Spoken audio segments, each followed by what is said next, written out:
ஓட்டு போட வந்த ஜனங்களை ஓட்டு போட வேண்டாம்னு தடுத்துட்டீங்க. இது ஜனநாயகத்துக்கு விரோதம் இல்லையா? Correct sir. இந்த ஊருக்கு ரோடு போட சொல்லி 15 வருஷமா நாங்கெல்லாம் கேட்டுட்டு இருக்கோம். ஆனா இது வரைக்கும் யாரும் போட்டு கொடுத்ததில்ல. இந்த ஊர்ல இருக்கிற தெருவுக்கெல்லாம் விளக்கு போட சொல்லி 15 வருஷமா கேட்டுக்கிட்டு இருக்காங்க. ஆனா இவங்களை பொறுத்த வரைக்கும் இன்னும் விடியவே இல்லை. அந்த கிழவி எனக்கு நினைவு தெரிஞ்ச நாள் இருந்து 1 மைல் தூரத்துக்கு அந்த பக்கம் இருந்துதான் குடிக்க தண்ணி கொண்டு வந்துட்டு இருக்காங்க.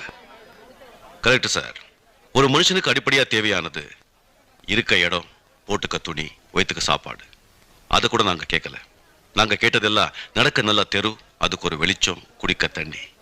அதை கூட இவங்களுக்கு கொடுக்க வைக்கல. இனிமே இவங்களை நம்பி பிரயோஜனம் இல்லை.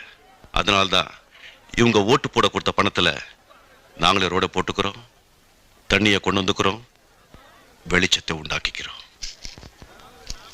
Correct sir. ஜனநாயகத்தை இப்படி கூட காப்பாத்திக்கலாம்.